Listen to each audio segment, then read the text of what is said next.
Hi, I'm Jim Connolly. I'm the guy who normally does the artwork for the Kelham Brewery. I was recently commissioned by the owner and honcho, Ed Wickett, to kind of give a bit of a fresh outlook on the current core brand and just bring it a bit more into the now. So I just wanted to make a quick video just to show where my head was at when I was making them and what they're all about, really. Not everybody will know this, but the Pale Rider is actually from the Book of Revelations. It's talked about a man who rides a pale horse and hell follows with him. He's actually the angel of death. And I wanted to get that across in the image because I think the previous brand there'd been a lot of, quite detailed drawings of horses and complex pictures of the bikes, that kind of thing. And I wanted to get across more about sort of character and emotion and a bit more about the people involved rather than a clever picture of a bike or whatever. So regarding the rider, rather than make him kind of an evil kind of villainous character, I wanted to make him quite ambivalent. So he's walking into a town, he might be greeted as a friend by an old guy who's ready to go, or he could be strolling into town to find some muppet who's about to get his head blown off in a bar fight or whatever. But in either scenario, he's still death, he's still the Pale Rider.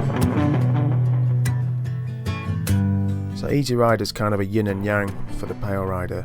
He's about life, he's about freedom, he's about self-expression. I mean, what can be more free than blasting down the highway in Arizona with the wind in your hair, not a care in the world? And there's a symbol of we've got a bird of prey in the sky and the sun blasting down. So like we've had the moon in the previous image, the sun is supposed to counter it again as a kind of light and dark kind of scenario.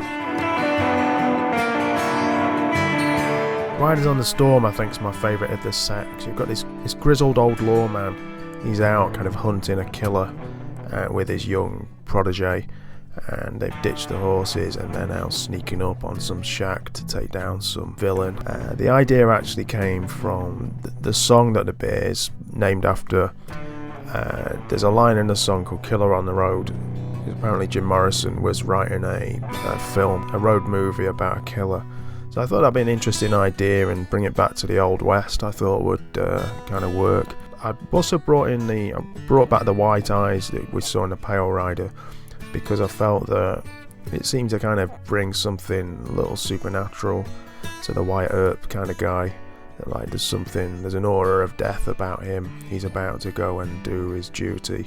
So I really enjoyed drawing this one, and I love the song so much that I wanted to do it as much justice as possible.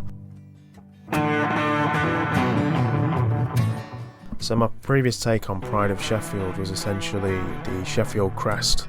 I'd based it on a sculpture above the town hall door, so I was confused about thinking how can I tackle this again and not make it look the same. So I decided to go quite a sort of radical different route with it, and instead of having Thor and Vulcan, the two Viking gods, I decided to combine them as this one Valkyrie character who's about to kind of blast off into the cosmos with the tools or the weapons of Steel City.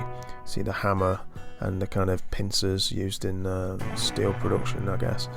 You've also got the symbol of the knife and fork on the back, big deal for Sheffield. Got obviously the Yorkshire Rose, and you got the Latin under that sash is that's the kind of motto of Sheffield, which I believe means we prosper via hard work. So yeah, a bit more radical than the others, but for me, I was very proud of this one. I feel it kind of works in a new way because I didn't just want to repeat myself. Callum Best was one previously had quite a traditional drawing of a brewer kind of guy in the Kelham Island district. And because I'm an awkward sod, I wanted to go the opposite way again, and I chose to go with quite a young looking, hip young swinger, as they say, out drinking in the Kelham Island Quarter. Now the Kelham Island Quarter owes a hell of a lot to a man called Dave Wickett, who is actually Ed's dad.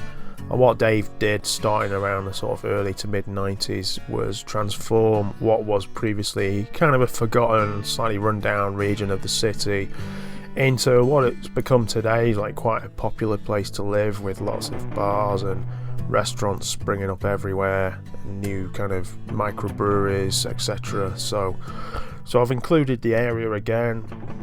Look on the left, you've got the Fat Cats, like the flagship pub for Kelham Island, obviously the Chimney House just behind where the brewery is.